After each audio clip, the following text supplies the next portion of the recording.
إن الحمد لله رب العالمين والصلاة والسلام على رسول الله الكريم أشهد أن لا إله إلا الله وحده لا شريك له وأشهد أن محمدا عبده ورسوله. Assalamu alaikum wa rahmatullahi wa barakatuh. Some of you know I used to be a businessman. I like business. I like doing business with Allah subhanahu wa ta'ala. Tijara billah. It's actually a very good thing. It's already open. Jazakallah khair. Bismillah.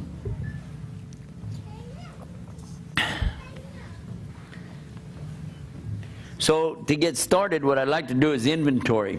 That's part of business, is inventory. So let's do inventory. Want to do inventory? Well, you don't have any choice. You can do it. Okay. So if you're a Muslim, raise your hand. All Muslims have to raise their hand. Whoa, look at all those hands, mashallah. Okay, so if you're not a Muslim yet, raise your hand. How do you like being surrounded by all these terrorists? They're Muslims. That slipped. Give me another chance. Whenever you give a speech, you have to think what you're getting into. Anybody ever heard of, what's his name? Johar? You know her about this guy? With the himar? You know who I'm talking about? From Bledisham. You heard about him, yeah? Yeah. So they went to him and they said, give a speech, give a speech. He said, I don't want to give a speech. They said, give a speech, please, we need you to give a speech. He got up, he said, do you know what I'm going to talk about? Do you know what I'm going to talk about tonight? No? He said, no, why should I give you a speech? And he walked away and left. So they kept to him another time. They said, give a speech. He said, no. Give a speech. Finally, okay, he's going to give a speech. He got up in front and said, do you know what I'm going to talk about tonight? They all said, yes. He said, why should I waste my time and tell you about it? So he left. Then they went to him another time. They said, please, Yusuf, give a speech. Give a speech. No. Please, mashallah, give a speech. Okay. He got in front of the Bible again. He said, do you know what I'm going to talk about? Now this side right here said, no. But this side said, yes. He said, okay, the side that knows, tell the side that doesn't know. And he left. You like that joke? You'll laugh at anything. And alhamdulillah, the praise to Allah, Jalana Muslimin, the one who made us as Muslims. And we do thank Allah for that. Tonight's topic, the subject that we'd like to talk about,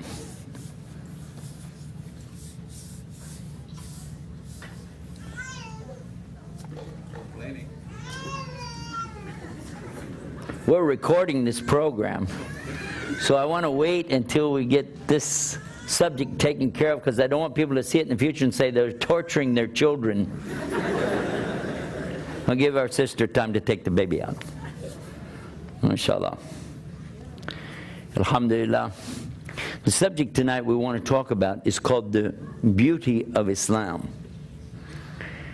Some of you probably have heard a lot of things about Islam. We've heard about Islam is peace. We've heard Islam is inclusive. We've heard Islam is a way of life. We've heard Islam is the fastest growing religion in the world. Heard many things about Islam. But have you really heard about the beauty of Islam? I kind of came up with the name for this some years ago when I was discussing the situation that comes about when you try to analyze and establish why things are happening. One of the most popular questions I think that we get, this is from non-Muslims. Actually, it's from non-thinkers. We're not even talking about rational people. They're non-thinkers. They're saying, well, if there's a God, how come bad stuff happens? If there's God, why does bad stuff happen? That cannot be a Hindu who said that, because Hindus believe there is a God. In fact, they believe in a whole bunch of them. So if having a God means you have a good time, they have the best time on earth because they got the most gods. It can't be from the Jewish, could it? Because they have a God. Christians have a God. Some Christians think they have three that's equal to one, and one equals three, and you don't want those guys doing your income tax. They don't know the difference between a one and a three. But to come back to the subject, I can do that. I used to be a Christian, okay? I understand. You can't do that. I can do that. So why do bad things happen to good people? And you say, well, how's that the beauty of Islam? The beauty of Islam is that it totally and completely explains to the point that you can become happy, not only with the understanding, but with whatever comes. Because it's in the Quran that Allah explains your purpose. If you thought that your purpose of life was to hang around here and have a good time, waiting for a chance to get into paradise, Allah makes it clear that that's not the case. As a matter of fact, in chapter 29 of the Quran, the very beginning of it, Allah makes it very clear that if you come to this correct belief that there really is only one God, and the worship is really on for Him, then at that stage, you're going to be put into some really big testing. Because as he says, Bismillah ar-Rahman ar-Rahim, Alif Lam Mim, Ahasib an-nas an yudriku an yaqulu amana. Do the human beings think they're going to be left alone just because they say, we believe? And that they won't be put into a big fitna, as the ones before them were put into this big fitna, to show who are the truthful and who are the liars. Huh? So you said, I believe. Okay, get ready. Because you now understand that it has to happen, because this is a way for you to know if you really do believe. I know it happened to me personally, exactly like that. I came in, and a brother, Muslim brother, came to our home right after I did Shahada. And he said, I want to sit with your family, I want to talk to you guys and tell you what's going on. Because all of us had come to Islam at one time. Alhamdulillah. He said, but I want to explain to you. Some big testing is going to come to you. No, he said, we've already been tested. We understand. We know everything. He said, you don't really understand. I said, we've been through a lot. You don't understand what it took for us to get to this point. And we had had some business difficulties. We had lost, some material things along the way, and was really thought we knew what he was talking about. Testing. Little did we know. We had no clue what was going to come next. It became unbelievable, the things that kept happening and happening and happening between July, which is when we did Shahada, and January of the next year. What is that, 6 months? Is that 6 months? What could happen in 6 months? Well, I'll tell you how bad it was. From a guy that used to have, membership in these major golf courses. I lived on a golf course, walk out my back door. I was on the 14th hole of the Masters in the country club I belonged to in Dallas. Had my own planes, okay? Homes with swimming pools. You get what it's like, right? Nice. Huh?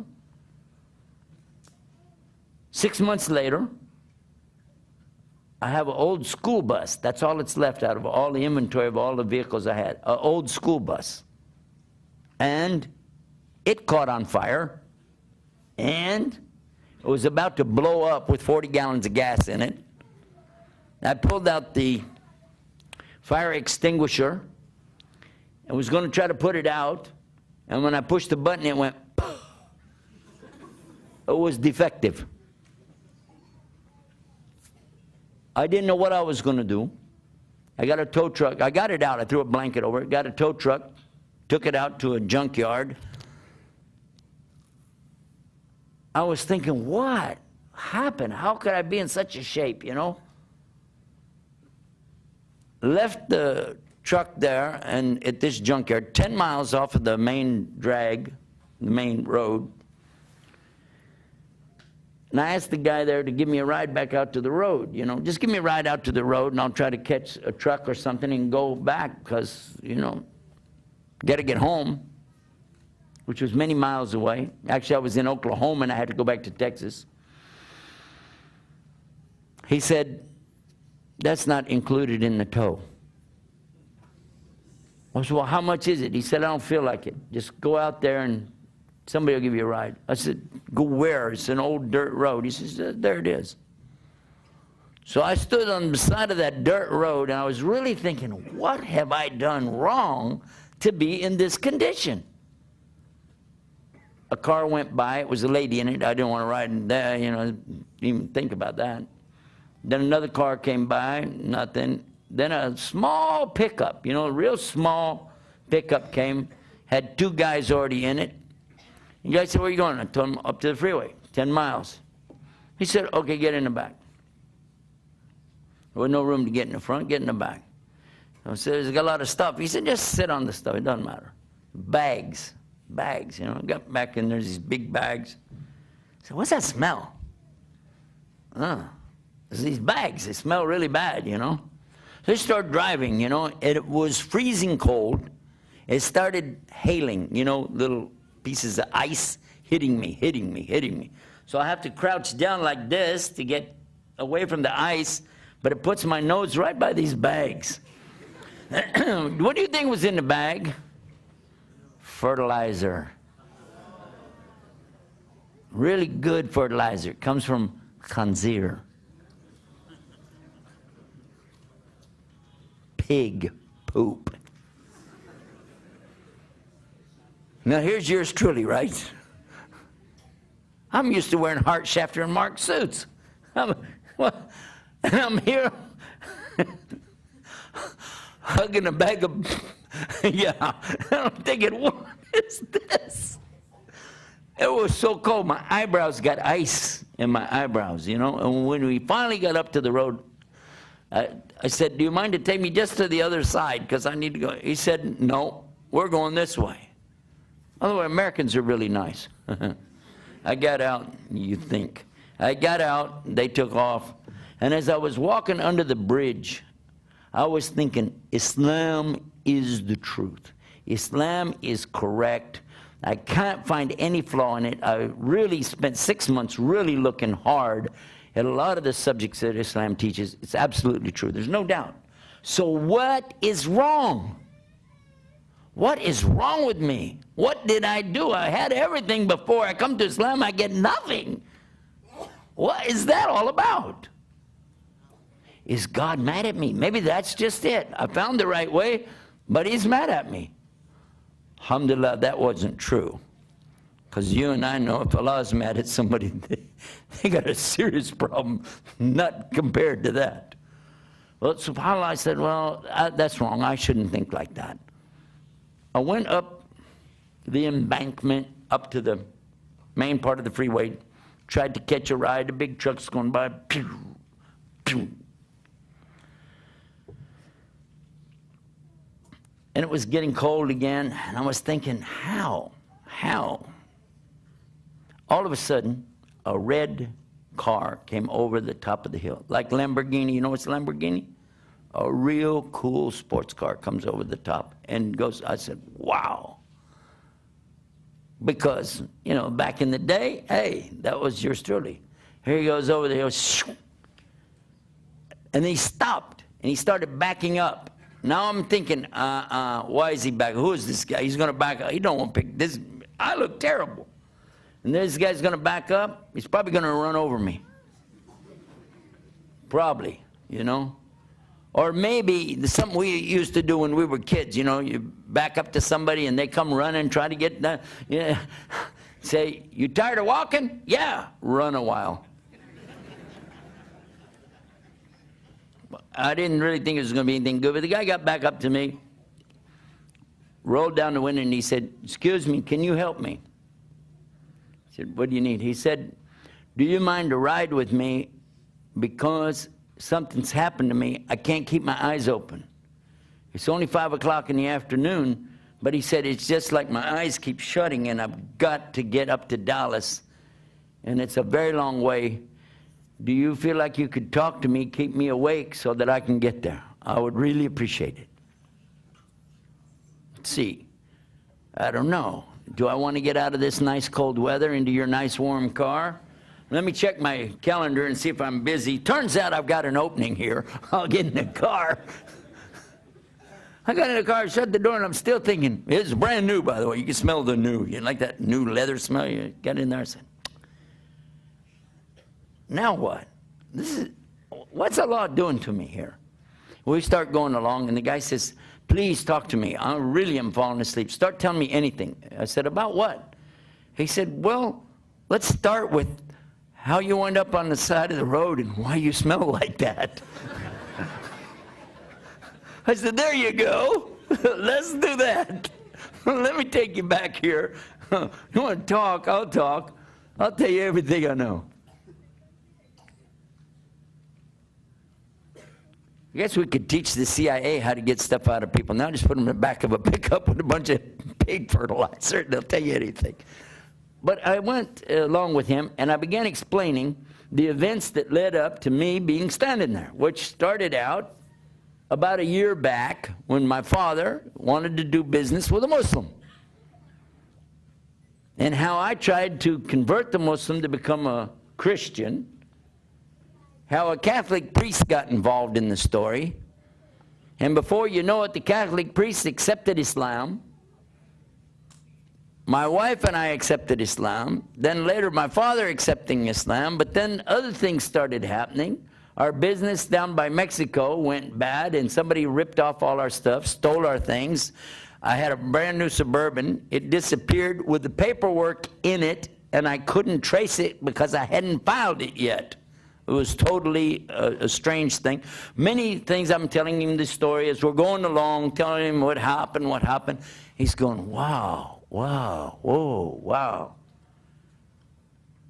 Then we came up to a junction in the road, and this road that comes into Texas from Oklahoma splits, and one part goes to Fort Worth, Texas, the other part goes to Dallas. I need to go to Fort Worth, he needs to go to Dallas. There's a truck stop, I'll get out there. He said, "Do you mind?" Really, he said, I just want to hear the end of this story. Do you mind if I just go ahead and take you to Fort Worth so I can hear the rest of it? Again, I have to check my schedule, but it turns out there's this opening and we can go. And I'm still thinking, what, is this real? And as we're going along and I'm telling the rest of the story, and he's going, man. And all that because you came to Islam. I said, well, I don't know what else to say. He said, that is beautiful. I said, excuse me? What part of the story did I miss while I was telling it?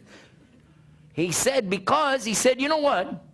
He said, I'm a Reformed Church of Latter-day Saints, Mormon. And he said, and really, I'm fed up with my religion. And what you told me about Islam, it sounds amazing. So all he really heard me talking about was the Tawheed, was the answers to the questions that Allah gives you. Is when you come to Islam, the answers are there. But the incidentals that take place in your life, well, those are things that happen in your life. So what? Well, the main thing is, you know there's Allah. And you know everything comes from Allah. It's all going back to Allah, and you've got the real hard evidence there really is God. And that's one of the beauties of Islam. Your heart is in peace because you know it's all from Allah. He said, so all of this is from Allah. I said, well, yeah. He said, that's beautiful. How can I know more about this religion? Well, I said, you know, there's some guys I'm staying with right now. I didn't even have a house anymore. Didn't have any clothes anymore. And so I told him, we're staying at this house. Come on, let's go over here. And we got there, and the brothers weren't back yet. They were at the masjid, but they'd left food cooking. So the food was all on the stove, and when we went in, served him up the food. We sat there, enjoyed a meal together. He said, well, I really have to go. Do you have any pamphlets or anything about this religion? I said, I don't really know what to tell you. But I saw some things laying there from Whammy. You heard of the Nedwat al-Alamein Shabab al-Islamiyya. Well, that's my first exposure to those kind of pamphlets. So I gave him some of those. And he said, you know, I'm going to really look into this because this really sounds like something for me. And I sure do thank you. I really appreciate it. And by the way, he was at least 60 miles out of the way from where he needed to be.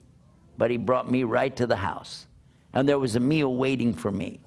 A meal, hot meal, waiting for me. Now, I didn't know that was going to happen, did I? A few hours before, I was standing out in the snow, in the ice. Huh? And now here I am in a nice warm house, got food to eat. And what a lovely ride I had. And maybe he made Shahada, I don't know. But if he did, maybe Allah will even count that as me giving effort to somebody to get to Islam. Now, in this story I just told you, did you see any beauty there? Huh? Or did you just hear, oh, this guy had a hard day, and it was really a lot of problems, and blah, blah, blah? What if I had not been there? What if I had not been there? And the man fell asleep and had an accident and died and never got to Islam. What if?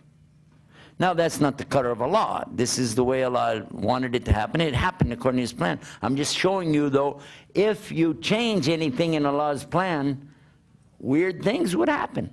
Allah knows what's best. And if you said, well, somebody died, how could it get worse than that? Worse? They could have lived.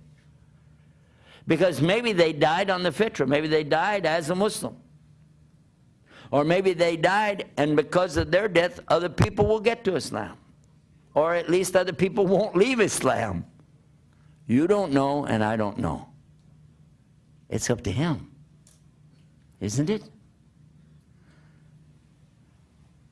The non-believer is the one that has the problem. Muslims really don't have that problem. You get upset. You know, my dad died, and he did die. But you know what? Because I was Muslim, I understood it. And I cried, by the way. But it wasn't like the kind of crying that would have been when I was not Muslim. You know, oh, why my father? Oh, why this happened to me? No. It was crying like this. I was crying out of happiness that at least he became Muslim before he died. Crying out of happiness because I know, although I'll miss him for a while, we can be reunited in Jannah together. And crying also because I know that this is qadr of Allah, and all of us, we're going to come to this sometime. And by the way, the Prophet ﷺ, Prophet Muhammad, peace be upon him, when his son died and he was holding him, he cried. They said, even you are crying? And he said, all of us, we have our moment of this. We have feelings, we're humans. So yes, you can cry. Everything that you want to know about your life in general, or your life in particular, is in Islam. Do you like to know how you're created and what's going to be your ultimate end in this earth? Do you want to know? It's easy. Allah said in the Quran, the very first words He told you, Bismillah. Bismillah ar-Rahman ar-Rahim. Iqra bismi rabbika alladhi khalaq. خَلَقَ الْإِنسَانَ مِنْ عَلَقٍ. Here Allah is saying, and these are the first words revealed, recite in the name of your Lord, the one who is the creator, created the human beings from an alaqa. An alaqa is what? Today, you can ask anybody that's in embryology, and they'll tell you, yeah, it's that little tiny thing that you can't even see with your eye, but it clings to the wall of the uterus inside of the mother, and it forms a blood clot, and it's shaped like that little worm-looking thing or leech that they have down in South America. And by the way, all three of those things are alaq, alaq, alaq. And Allah described it before people had microscopes, before people even knew that human beings didn't start out as little teeny people that just grew up big inside of their mother.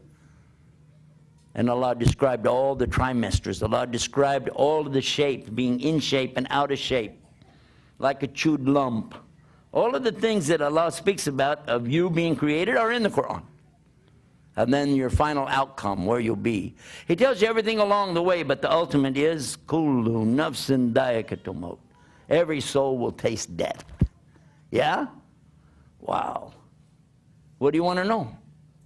Do you want to know about the creation of Allah? And He tells you about the universe. Do you want to know about the earth? And He talks about the earth. And the sun and the moon, it's all there. Where? In the Quran, the speech of Allah subhanahu wa ta'ala. How much proof do you need? What does it take for you to catch it? He's given you everything. There's the owner's manual, not only for the human being, but the entire universe. What do you want to know? What you need to know? It's there. It's there. But the most important thing of all is to know that you can communicate directly with Him, and you do not need an intercessor. You don't need to go through a human being or an animal or a piece of wood or a statue, but you can use your heart and communicate directly with Him anytime you want to. Isn't that a beauty of Islam? And the Prophet Muhammad, peace and blessing be upon him, he told us an amazing thing. Again, with this same thing, the same focus. Ajib.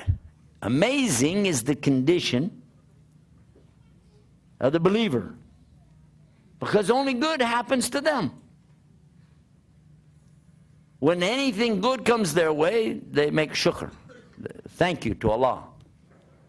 But any difficulty, any fitna, major calamity comes their way, they make sabr, which is to be persevering, steadfast, patient.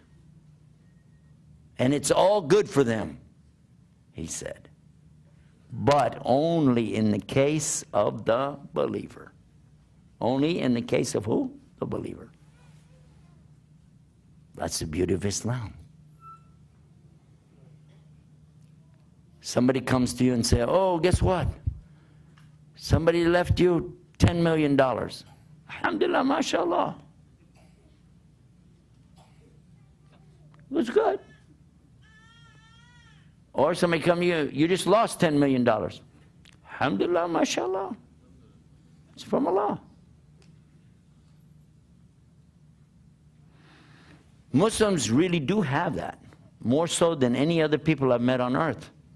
By and large, across the board, you look and see and watch the Muslims. Watch them. When things happen, you will see faith in action. This is one thing you can't fake. How you respond when somebody gives you the news of the death of a loved one. You can't fake it. Somebody come to you and say, oh, by the way, there was an accident. Somebody you love real close to you, somebody maybe in your family, they died. What does a Muslim always say? Inna lillahi wa inna ilayhi rajiun. From Allah we came, and to Allah is the return. Yeah? And again, that's what? Beauty of Islam. There are so many things that we can recognize right here today as a beauty. When we see difficulties for Muslims around the world, do we see that? A lot of people talk about it.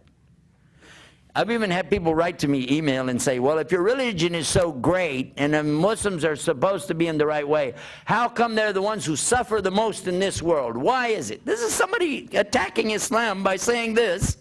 Why is it that the Muslims are the ones who are having the most earthquakes and tsunamis and floods and pestilence, deaths of all kinds, and their children are starving to death in different places, and la la la la la? You've heard it, yes?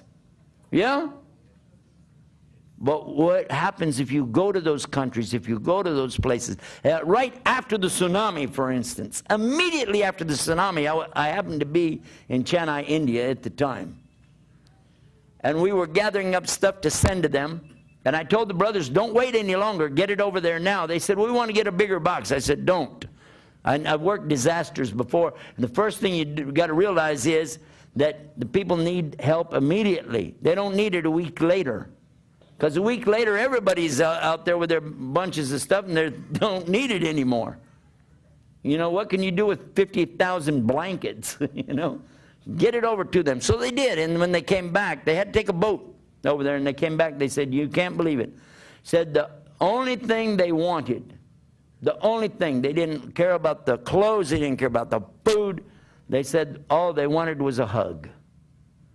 They just want to hug us and say, Salaam alaikum. They said, we're so happy because we'd lost communication with the rest of the world. We're so happy you took the time just to come and let us know you know what's happening. We just want to know that everybody knows what's happening here. We had a big flood. And said, we all know.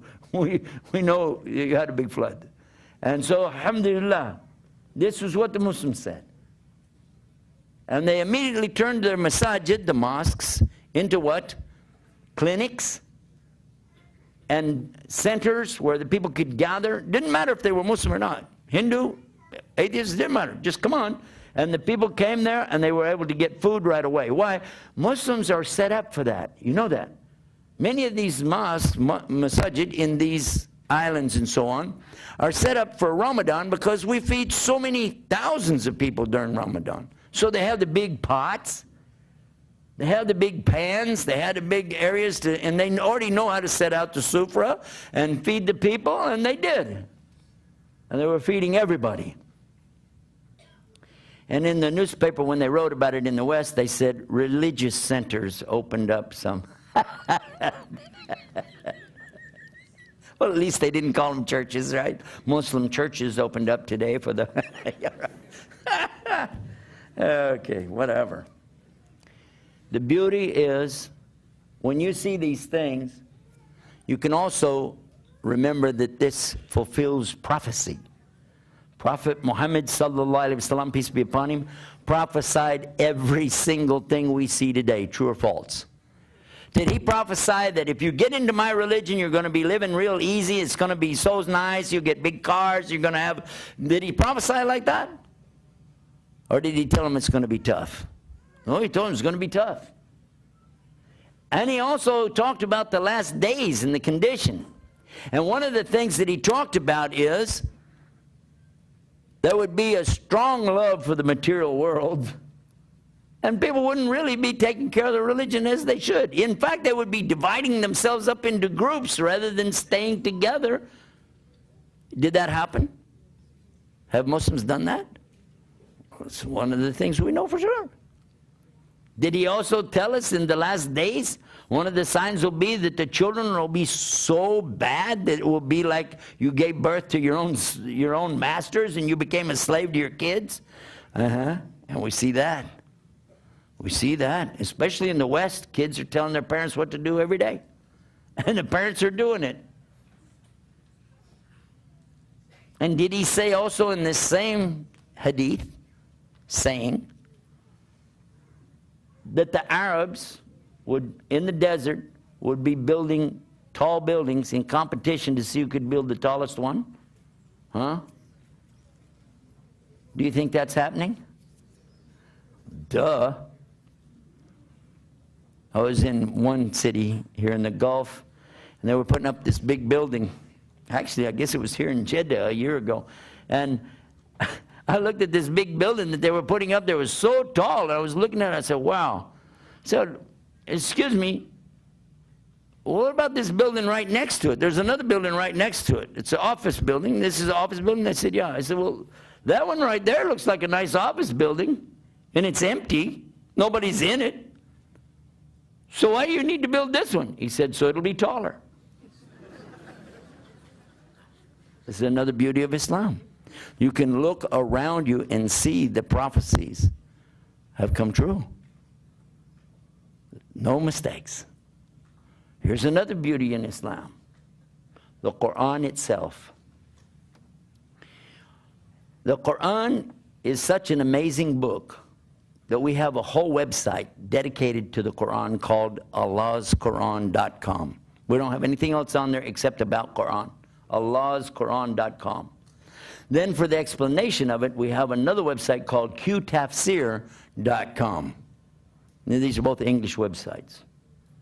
One of the statements that we make in the website is this, that it's the only book on earth that if we lost every book on earth, we could bring it back exactly as it was. Page for page, paragraph for paragraph, sentence for sentence, line for line, word for word, dot for dot, with no difference in it. Because we have so many people on the earth today who have totally committed every single word to memory. There is no other book like it. And no one can produce anything like it. Try, go ahead. Find anything that you can make with 604 pages in it that people would want to memorize. We have some guests that are not Muslim yet. So I'll just ask you Muslims, respond so that they will know. How many of you here would really like to memorize the whole Quran in the Arabic language? Raise your hand. If you don't put your hand up, maybe Allah's not going to give it to you. Hello, second chance. Here you go. Get it up there. Now, watch this. Ask at a university, like when I go to these big gatherings, ask them, how many here would like to memorize their Bible? They go, why? Let's do this. And I've done this before in the universities too. I ask, how many here have memorized some of your Bible? Did you memorize like, 2 or 3 books out of your Bible? Like surahs, 2 or 3 of your books? Memorized? What language? We don't even know what language it came in. How many here right now have memorized at least 10 surahs of the Quran? In Arabic? Yeah. Now, you might not think that's impressive. You might think so. But to a Christian or anybody who grew up with some books that they had reference to, they never even heard of anybody sitting there and trying to memorize it. This is one of the reasons that the enemies of Islam really don't like the madrasas, because they know that eventually that's going to be the proof that Islam is the only correct way to get to Allah. Those madrasas where the children sit and learn the Quran over and over, of course they hate that. Naturally they hate that. Of course they'll lie and say they're building bombs in there. These little kids are building bombs. Yeah, right. But maybe it is to them a bomb, because when the Quran comes, there's nothing that can come against it. The only problem we have, you and I as Muslims, it's not Islam. That's not our problem. You know what our problem is? It's called nafs. There's our problem. If we overcome this problem, it's over. Muslims will be on top, as they should be. That's the beauty of Islam. The knowledge that there really is God. He exists and we can prove it. The Quran, the speech of Allah, that you, anytime you want to hear what He had to say, you know how it even sounded. Bismillahir Rahmanir Rahim. That's it. That's Quran, yes. No doubt. The knowledge that the Prophet ﷺ was sent as the best of the examples for us, and the rahmah to the alameen, the mercy to mankind. Yes? And knowing too that Allah said in the Quran, the only thing He won't forgive is setting up partners with Him in worship. Anything else He can forgive. So as long as we're Muslim, as long as we really believe La ilaha illallah, and try our best to put it into practice, Muhammad Rasulullah, meaning to follow Him, we got a real strong chance of going to the best place it can be in the next life, where everything's the way you want it. all the time. And it's beautiful there too. That's the beauty of Islam. So I don't need people to come and tell me about the difficulties of Muslims today and what do you say about this and how do you deal with that. Hey, I had the worst condition of all. The worst condition of all. Nobody has the worst condition than I had. I wasn't a Muslim. That's the worst condition. Even though the other things happened after I got to Islam, I still had the best condition. Why? I know La ilaha illallah. Make sense? Alhamdulillah Rabbil Alameen. That's the speech. It's all over. Go home. Usually people ask me a question about this subject. And it happened to me one time I was in Egypt. I'd just gone to the Nahar Nil down, I don't know if you know, it was Beni Suef or you know as Minya, these places down in Upper Egypt.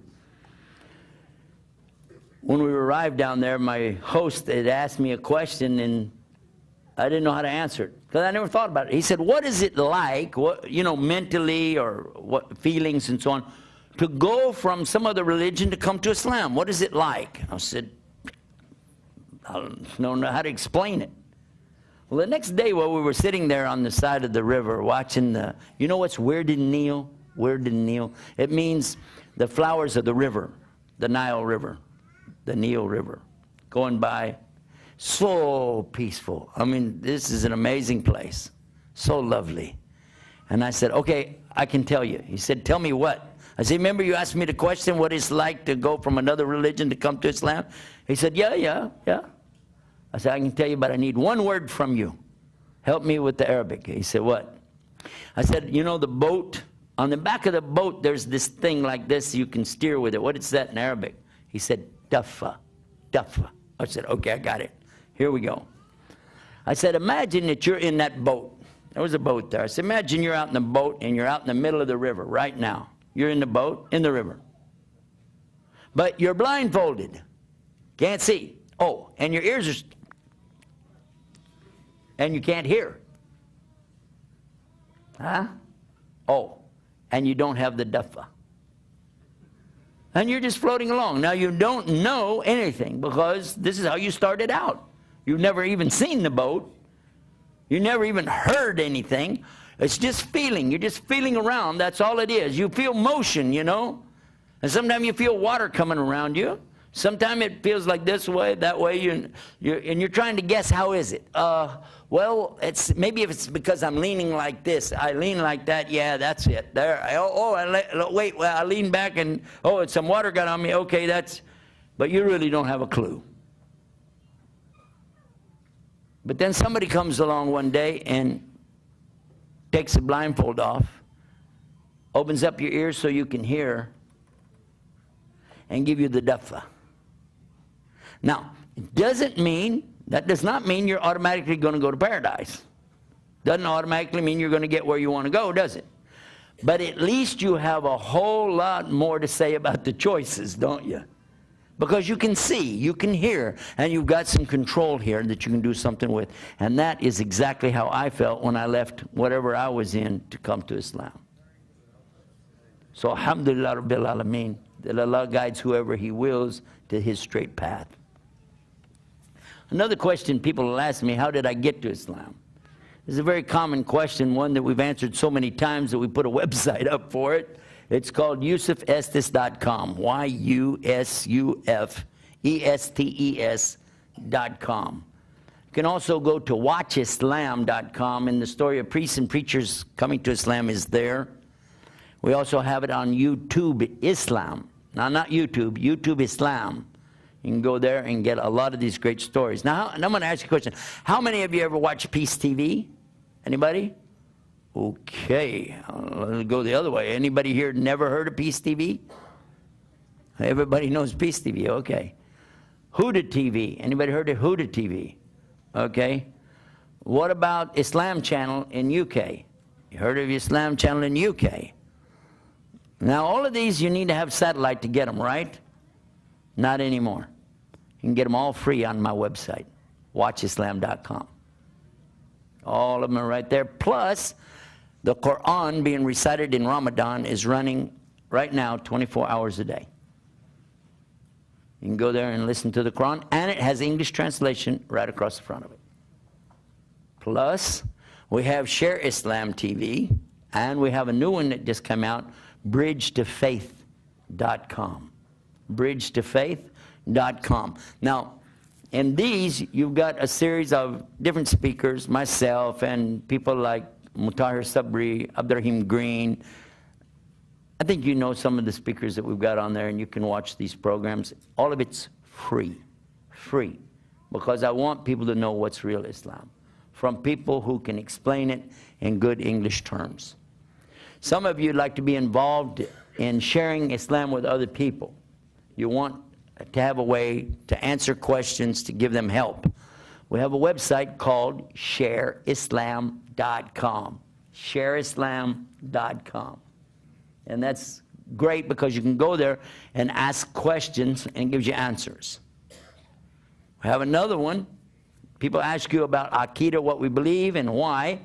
It's called godallah.com. Is God Allah? Is Allah God? Where is God? How can you prove there's God?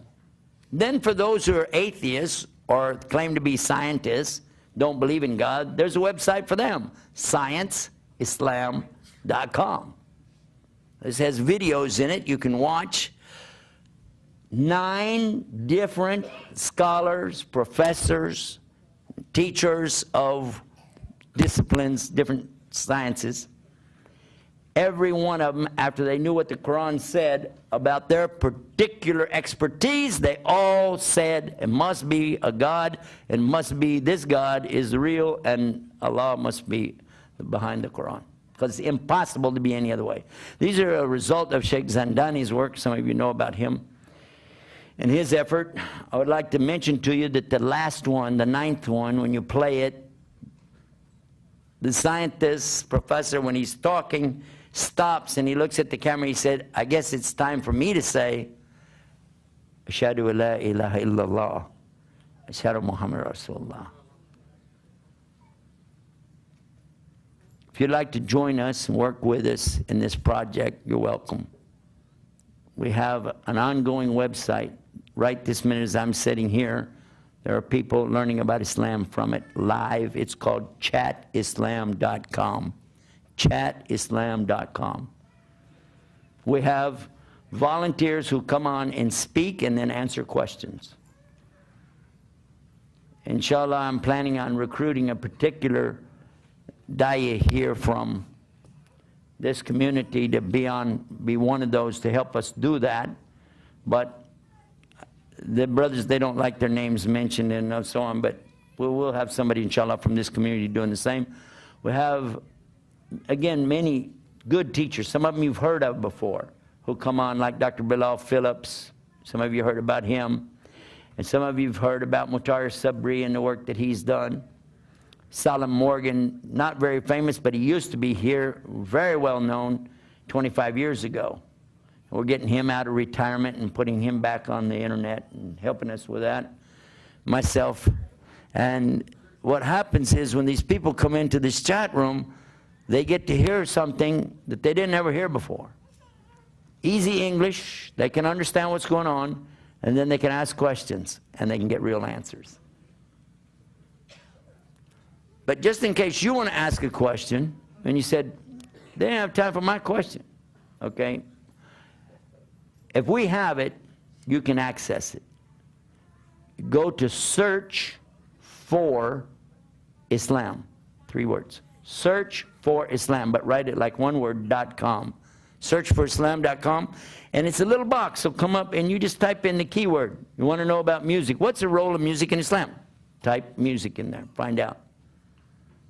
You want to know about these different groups? Type the word groups. Want to know about women in Islam? Type the word women. We got a brand new website for women, by the way. Ladies, listen up. It's called islamswomen.com. And they sent me some new, it's brand new. We're just putting it up now. They sent me some new graphics for it, some beautiful backgrounds today to approve it. Really going to be tasty. You're going to like it. It's really sharp. And brothers, if you go to this website, islamswomen.com, you do have to lower your gaze while you look at the screen. Now that was funny. You could have laughed a little bit more than that. You're still here. I told you to go home. MashaAllah. Do we have any questions? We're going to do that? Jazakumullah khair. Wassalamu alaikum wa rahmatullah.